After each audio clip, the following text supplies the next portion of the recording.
साल में बाजार की गिरावट में निवेशकों का पैसा ना सरकारी बैंकों में बना है, ना ही पीएसयू बैंकों में। और एसबीआई ने ज़रूर 18% के रिटर्न्स दिए हैं, लेकिन वो भी काफ़ी हद तक धूमिल हुए हैं पिछले एक महीने में नंबर्स के बाद। और आईसीआईसीआई बैंक खैर काफ़ी गिरा है, करीब 14% के करीब। तो बड़ा सवाल ये है कि यहाँ से अगर आप बड़ी बैंकिंग बेट लें तो क्या लें, एसबीआई या आईसीआईसीआई बैंक। और इसी पर आज एक डिबेट होगी नूपुर और आशीष के बीच में। तो नूपुर एसबीआई का पक्ष रखने वाली हैं और आशीष आईसीआईसीआई बैंक का पक्ष रखने वाले हैं। चलिए शुरुआत करते हैं। नूपुर, आप बताइए।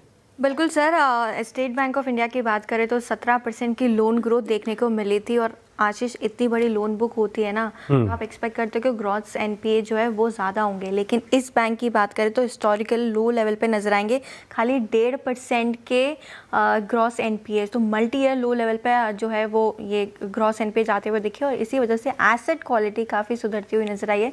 17% की स्ट्रॉन्ग लोन ग्रोथ। इसमें क्या एक्सेप्शनल, आईसीआईसीआई बैंक में भी सिमिलर है। आप देखिए कि तकरीबन 16% की लोन ग्रोथ आपको Q4 में देखने को मिली थी। और आईसीआईसीआई बैंक तो जाने ही जाता है ना क्वालिटी के लिए कि कोई गवर्नेंस का फंस नहीं है, कोई दिक्कत की बात नहीं है। लगातार आप देखें तो यहाँ पर ग्रोथ देखने को मिल रही है और मल्टी ईयर ग्रोथ जो है तकरीबन आपको बढ़िया रही है। अगर आप स्लिपेज रेशियो की बात करें तो 1.1% देखने को मिला, जो कि इंडस्ट्री में सबसे बेस्ट है। एक लेंडिंग बिजनेस इससे ज़्यादा स्ट्रांग हो नहीं सकता है। सबसे बड़ा लेंडिंग बिजनेस तो एसबीआई करता है और जहाँ पे मल्टी ईयर लो पे इसकी ग्रॉस एनपीए और अगले साल के लिए गाइडेंस देखिए, इसका जो क्रेडिट कॉस्ट दिया है ना सिर्फ 50 बेसिस पॉइंट, पीक लेवल पे 300 से 400 बेसिस पॉइंट का होता है। अब इसको बहुत इजी टर्म्स में मैं आपको समझाती हूँ। 50 लाख करोड़ की लोन बुक है बैंक के पास, सिर्फ मात्र 50 बेसिस पॉइंट यानी 0.5% का बैड लोन हो सकता है, क्योंकि करीबन 25,000 करोड़ के आसपास आता है। यही आंकड़ा कुछ साल पहले बात करते थे ना तो 400 बेसिस पॉइंट के आसपास होता था, यानी कि 4% के आसपास। कितना बड़ा मैसिव सुधार यहाँ पर एसेट क्वालिटी पे तौर पर। मैं भी बताता हूँ आईसीआईसीआई बैंक का, सुनिए, आप सुन के चौंक जाएंगे। Q4 में जो प्रोविजंस थे, 4 बार सुनिएगा आंकड़ा, सिर्फ 96 करोड़, 96 करोड़ के प्रोविजंस यहाँ पर आपको देखने को मिले। 13,100 करोड़ का इनके पास प्रोविजन कंटीजेंसी बफर है, यानी बैलेंस शीट इससे बेहतर तो किसी बैंक की है ही नहीं दूसरी। और बैंक का जो प्रॉफिट देखेंगे ना आपको तो हाईएस्ट लेवल पे दिखेगा। 80,000 करोड़ का मुनाफा FY26 ने एसबीआई ने किया।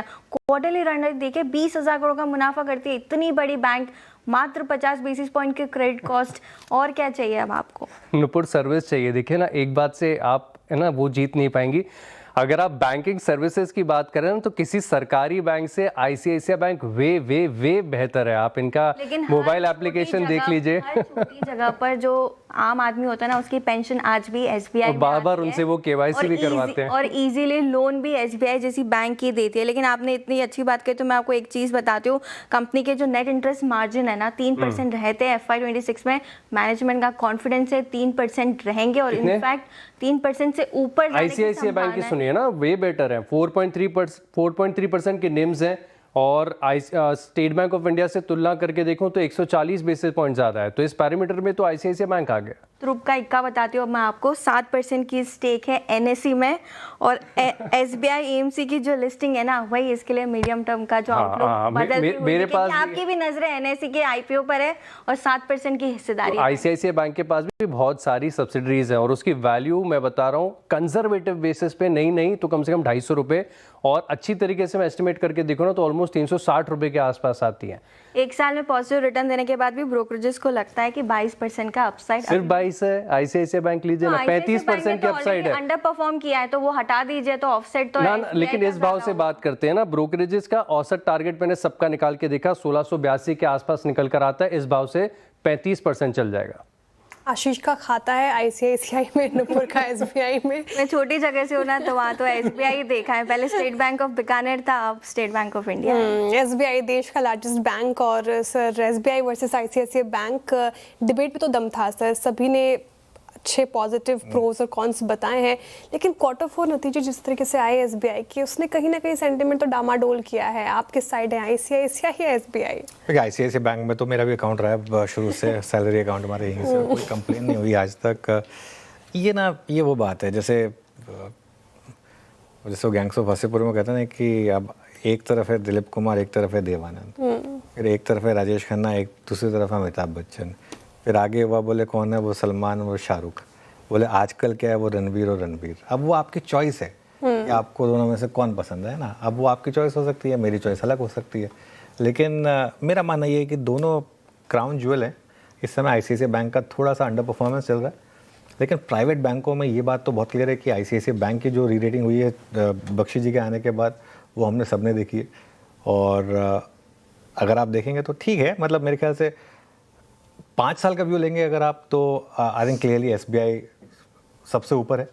लेकिन अगर एसबीआई को कोई कंपटीशन दे पाया है in terms of stock price, तो आई थिंक वो आईसीआईसीआई बैंक ही होगा।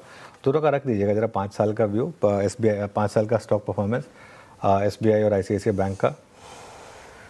तो और देखिए, जहाँ तक बैंकिंग की बात है, प्योर बैंकिंग की बात है, जहाँ तक दोनों की बैंकिंग अच्छी है, ऐसा नहीं है। मतलब एसबीआई की भी जो बैंकिंग है, एसबीआई की जो योनो बैंकिंग है, वो ऑलमोस्ट आईसीआईसीआई बैंक के पार पे ही है।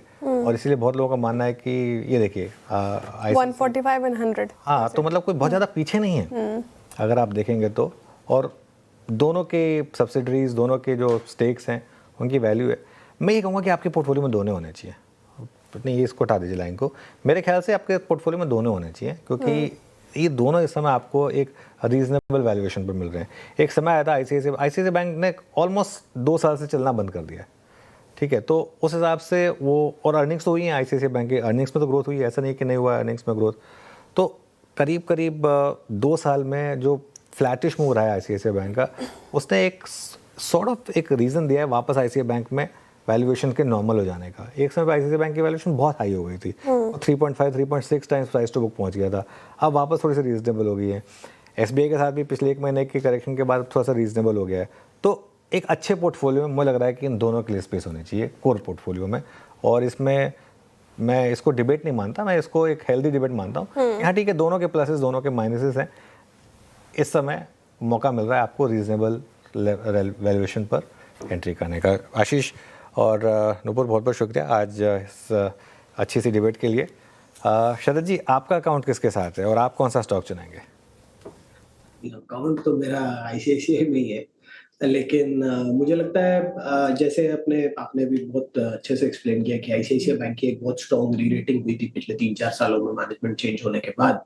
तो मुझे लगता है वो थीम अगर आप खोज रहे हैं जहाँ एक री रेटिंग की गुंजाइश हो, तो मुझे लगता है 1.5 के प्राइस टू बुक पे अगर आपको एसबीआई मिल रहा है, और जैसा आप लोग भी बोल रहे थे कि एक एसेट मोनेटाइजेशन की भी स्कीम है, नई लिस्टिंग वगैरह की, तो मुझे लगता है प्रोबेबली एसबीआई में वो री रेटिंग काफी स्ट्रांगली प्ले कर सकती है। बहुत समय बाद हम एक एसबीआई की मैनेजमेंट देख रहे हैं जो बहुत अग्रेसिवली बात कर रहे हैं फ्यूचर टारगेट्स को लेकर। तो मेरा फोकस एसबीआई पे ज्यादा होगा विज़ा-वी आईसीआईसीआई पे। मुझे लगता है आईसीआईसीआई की जो री रेटिंग वाली स्टोरी है वो ऑलरेडी प्ले आउट कर चुकी है, बट आईसीआईसीआई एसबीआई में वो री रेटिंग अगले 2-4 साल में मुझे लगता है बहुत अग्रेसिवली प्ले आउट करनी चाहिए।